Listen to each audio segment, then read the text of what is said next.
This dog grabbed the rope and crawled on his belly across the ice. He tried to save the professor who had fallen into an ice crevice. But suddenly, the sound of ice cracking echoed through the air. The dog got so scared that he dropped the rope, froze in place, and was too afraid to move. But the professor was about to fall into the abyss. Seeing this, the dog mustered up his courage, gripped the rope, and inched closer to the professor. Slowly, he looped the rope around the professor's head, then let go of the rope, and waited patiently nearby, until the professor slipped his arm through the loop. Only then did the dog feel safe enough to return to solid ground. He had just completed the most dangerous step of the rescue. Then, his owner Jerry secured the sled dog team and the rope. With one command, all the dogs pulled with everything they had. Thanks to everyone's effort, they managed to pull the professor to safety. But the professor was seriously injured, and Jerry was nearly exhausted. And even worse, a blizzard was coming. Jerry could only place his hope in Maya, the dog who had just helped save the professor, and entrusted her to lead the team back to camp. Maya understood what her owner meant. With Jerry's command, she took her place at the front of the pack, pushed through the blizzard, and dragged the team forward.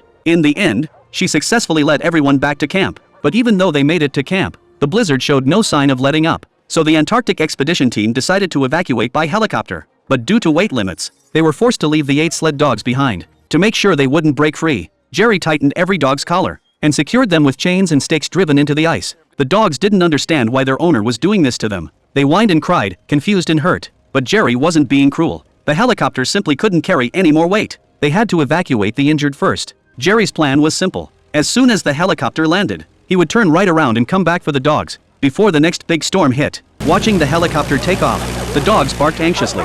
They didn't understand. They had just saved the humans. Why were the humans abandoning them? The dogs kept barking, hoping their owner would take them alone. But no one could have imagined the wait would last 180 days. When Jerry woke up at the base, he learned that a once-in-20-years superstorm was about to hit Antarctica. Everyone had to leave immediately, and no one could return until the following spring. Thinking of the dogs out on the ice, Jerry asked his commander for a helicopter, but his request was denied. There aren't enough helicopters. Meanwhile, the sled dogs had already survived 15 days in the blizzard. They waited, full of hope, for their owner to return, not knowing that their owner had already left Antarctica. One day, the wind knocked over the camp flag. The strongest dog broke free from his collar and was determined to retrieve the flag, because he believed, as long as the flag was there, his owner would find them. Soon, the other dogs broke free from their chains one by one. After so many days, they were finally free again. Only old Jack remained still chained. Maya, the pack leader, tried to bite through his collar for him, but Jack refused, because he knew he was old. He didn't want to be a burden to the pack. He just wanted his companions to go find food. Maya seemed to understand what Jack was saying. She licked his forehead again and again, saying her final goodbye. Carrying his longing for his owner, Jack fell into an eternal sleep right there. Then, Maya led the pack to hunt seagulls. With perfect teamwork, they made their first successful kill. In the days that followed, they worked together and struggled to survive in the blizzard. One day, they saw the aurora borealis. Max, always playful, chased after the lights with his companions. But then one of his companions slipped and fell off a cliff. Seeing their companion lying on the ground, the dogs gathered around him, pressing close, hoping to warm him with their bodies. Even as the blizzard mercilessly pounded them, they refused to leave. But by morning, their companion was gone. Max was overwhelmed with guilt. He tried to wake his companion, but no miracle came. And so, the dogs survived in Antarctica for over 100 days. By then, food was running out. But luckily, they found an abandoned supply depot, with some canned food and biscuits inside. They ate their fill and then lay down to rest. But Maya was worried they had already lost 2 companions, and their owner still hadn't come back. Meanwhile, Jerry never gave up on his promise to the dogs. He applied to return to Antarctica, but was turned down again and again. So he went to Dr. Davis McLaren. But the professor thought it was impossible that the dogs were still alive. He told Jerry to let it go. Jerry was heartbroken. The dogs had saved the professor's life, but the professor felt no guilt. When Dr. McLaren gave his award acceptance speech, he thanked his family, his team, and the foundation that had funded his research. But he didn't say a single word about the dog team that had saved his life. Jerry was crushed, but there was nothing he could do. That night, however, when Dr. McLaren got home, his son's drawing made him stop and think. The drawing said, "The dogs that saved my daddy." Seeing that, Dr. McLaren remembered those brave dogs, and he decided to use his influence to save them. But on the other side, the dogs had fallen into dire straits. While hunting for food, Maya was attacked and injured by a leopard seal.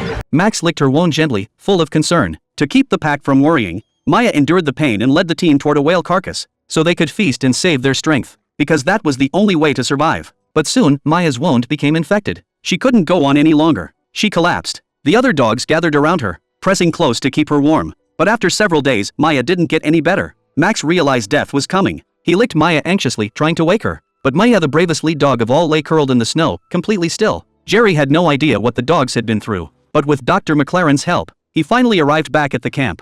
on the 180th day since the dogs had been left behind. Soon, they found Jack's body. Jerry's heart sank. He quickly followed the chains and realized the dogs had already broken free. That meant the dogs might still be alive. Just then, barking echoed from a distance. It was Max. He had heard the sound and led the pack back. Come on, kids! Come on!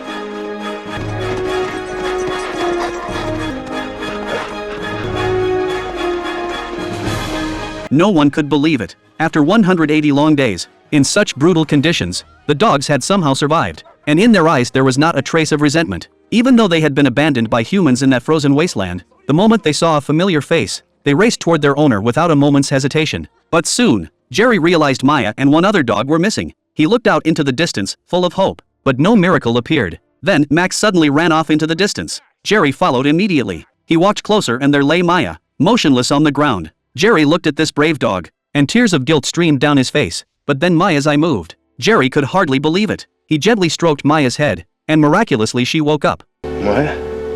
Hey. There's my girl. You're okay. How's my best girl doing, huh? Okay, come on. All right, let's get you home, okay? Let's get you home.